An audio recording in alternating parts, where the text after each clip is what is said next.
como siempre aclaro, recuerdo los domingos, aquí la intención mía personal y la intención de todo lo que aquí se hace no es crear ningún tipo de adoración ni devoción a ningún símbolo, a ningún personaje de la historia, ni del presente, ni del futuro, ni de otra galaxia, ni extraterrestre, ni nada. Aquí de lo que se trata es de desarrollar el poder que tenemos nosotros. El poder está en nosotros y tenemos que convertir eso que está hoy en un potencial, que está en modo potencial, hay que convertirlo en un modo capacidad activa. Es decir, tiene que dejar de ser una posibilidad para convertirse en algo concreto y transformarnos. La idea de todo lo que yo desarrollo aquí de los temas es lo mismo que sucede cuando uno ve una foto. Cuando uno ve una foto de un momento de su vida alegre o como sea, uno revive ese momento, lo activa las memorias. Cuando yo les hablo de los temas que les hablo aquí, es para que su memoria antigua, para que sus carpetas con información que están como encriptadas en su campo holográfico, se activen, se abran, ¿ok? Como para evocar y llamar esta información para que se activen ustedes y recuerden. Ese es el objetivo. Además, obviamente, los temas que aquí tratamos son para que uno mejore la toma de decisiones, para que tenga una perspectiva más amplia, más clara, y considere otros elementos de la realidad y salgamos de esa forma blanco y negro en la que vemos la realidad. Bien, hoy voy a hablar de la realidad subjetiva, de la subjetividad. Y la realidad subjetiva es ya a esta altura un verdadero problema para todos nosotros. En lo cotidiano, en lo familiar, en lo personal, en lo nacional y en lo planetario. Porque la realidad subjetiva es una realidad que nosotros creamos, tal cual propone la sociología. Ustedes saben que la sociología considera que la realidad es una construcción humana, una construcción social. Eso es a lo que yo llamo realidad subjetiva. ¿Por qué realidad subjetiva? Porque es la realidad que crea el sujeto que observa, que percibe y que decide, en base a lo que observa y en base a lo que percibe. Y crea un estado de realidad como si fuera un juego de naipes. El juego de naipes, el hombre crea las reglas, es una lógica, es una realidad totalmente subjetiva, porque depende de los sujetos que interactúan, los cuales tienen que conocer las reglas de ese juego, si no, no lo pueden jugar, pero en un juego de naipes se gana o se pierde dinero real, que impacta en la realidad real. Entonces, la lógica de una realidad subjetiva, como un juego de naipes, impacta en mi realidad real. La lógica de una realidad subjetiva, como un estado jurídico humano, un estado de leyes que crea el hombre, impacta sobre la vida real. Por ejemplo, cuando el hombre consideraba que era correcto que existieran esclavos, que era correcto ahorcar o apedrear al que cometía algún acto que según el hombre era una ofensa a Dios o era una ofensa inaceptable y se mataba. Una decisión subjetiva surgida de la subjetividad del hombre afectaba la vida real y mataba o encarcela o distribuye las capacidades o distribuye el producto de las capacidades, mejor dicho, la economía, de acuerdo a esa lógica.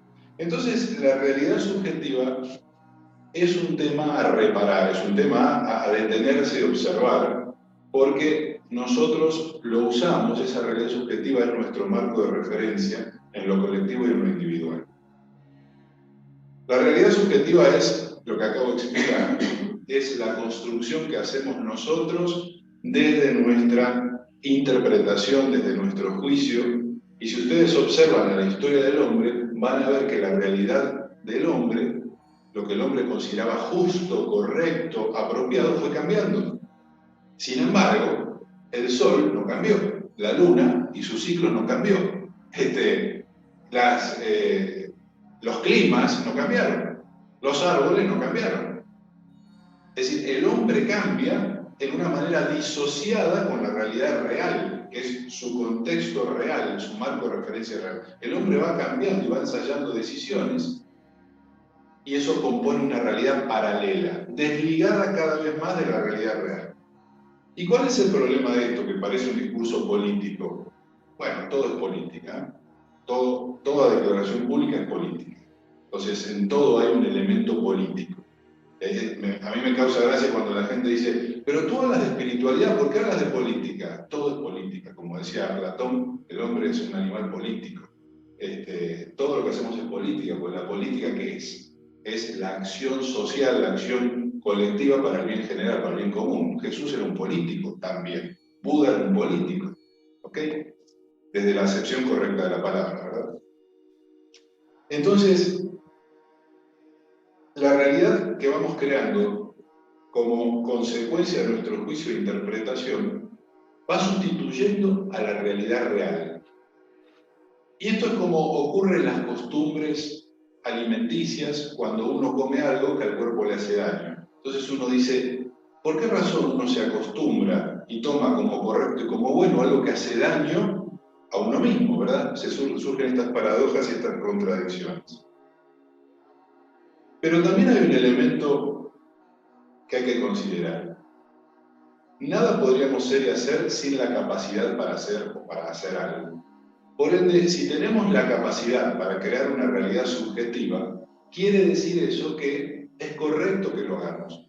Porque si no, quien nos configuró, quien nos hizo como somos, no nos hubiera dado esa capacidad. Estaríamos suponiendo que Dios se equivocó, que quien nos creó se equivocó al darnos un poder que usamos en contra de su voluntad. Partiendo de la base de que Dios, nuestro creador, la conciencia creadora, el gran espíritu, como lo querramos llamar, o la madre naturaleza que nos crea, que nos da naturaleza, capacidad y característica, es perfecta y no se equivocó, si ese creador no se equivocó, por ende, todas las capacidades que yo uso y ejerzo, en principio son correctas, están bien. Pero entonces yo pienso, entonces con el niño tampoco se equivocó la naturaleza y al niño hay que dejarlo solo y que se autoadministre. No. Si yo a un niño lo dejo solo, se puede lastimar y se puede hacer daño. Quiere decir que la naturaleza no es que se equivoca al darnos un poder que usamos para hacer daño o para hacernos daño, sino que ese poder se autolimita en las consecuencias que crea y en los seres mayores que ostentan jerarquía, que en este caso rodean al niño. ¿Qué quiere decir?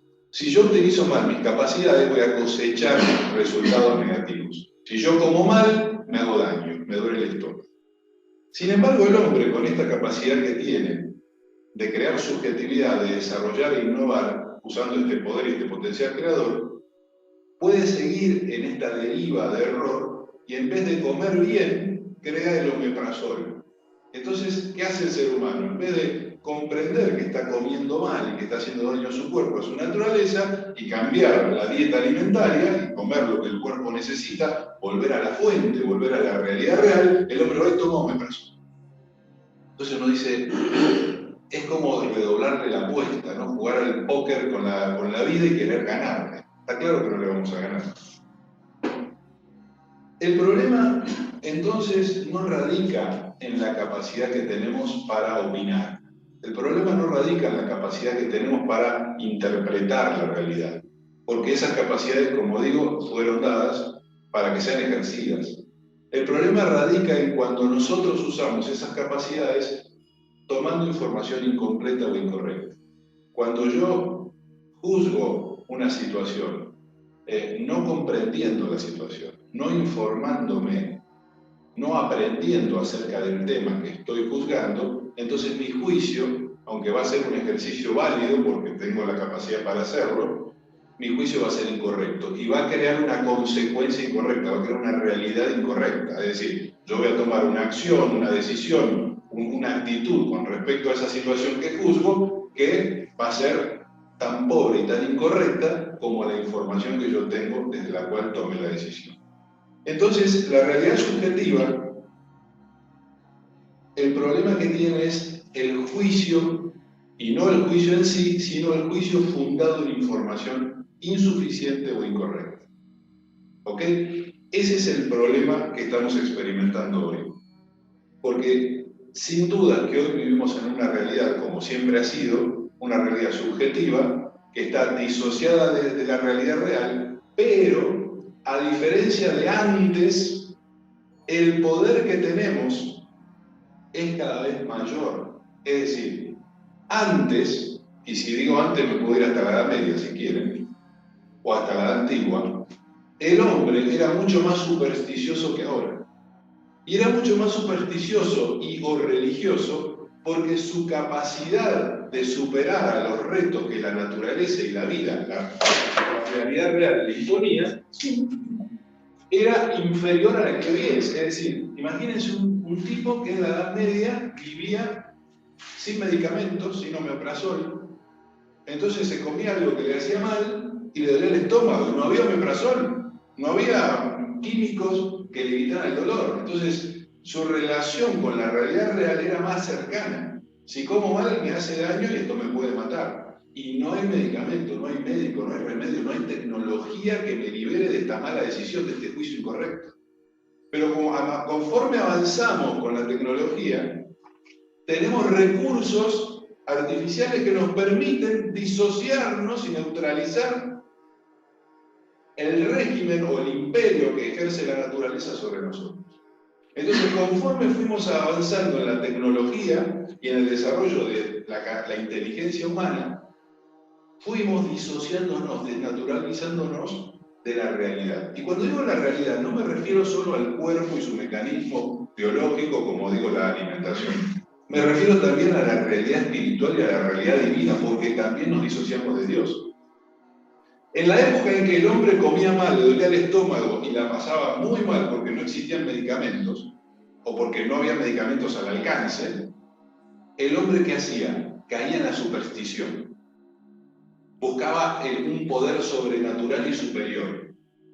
Uno dice, el hombre entonces ahí creía más en Dios. No era una verdadera religión, no había conciencia, era superstición. El hombre idolatraba ídolos precisamente para, dada la ignorancia que teníamos, y que había muchas decisiones que eran prueba y error, y a veces el error era la muerte o pasarla muy mal, entonces el hombre tenía que respaldarse en un poder que le diera la confianza o que le prometiera la solución a algo que él no podía solucionar porque todavía no sabía cómo.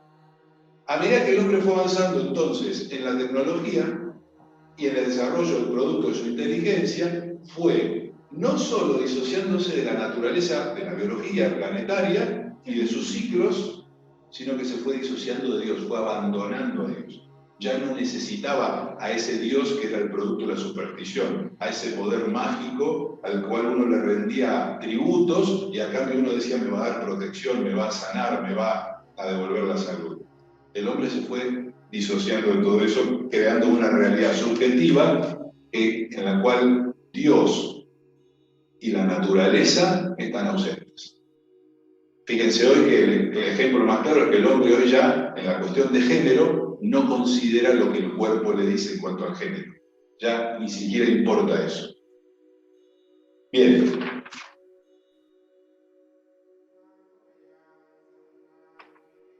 ¿Qué tenemos que hacer entonces? Bueno, esto es lo mismo que cuando uno juzga a alguien por su apariencia. Cuando uno juzga a una persona sin conocerla, crea una realidad en el vínculo con esa persona que no está sustentada en la realidad de esa persona. Es decir, yo no conozco a esa persona y la estoy juzgando. Mi juicio habla más de mí, de mis prejuicios, de mis costumbres, que de esa persona. Por ende, si yo no sé nada de esa persona, mi juicio es torpe, es incompleto y que supuestamente o muy probablemente incorrecto.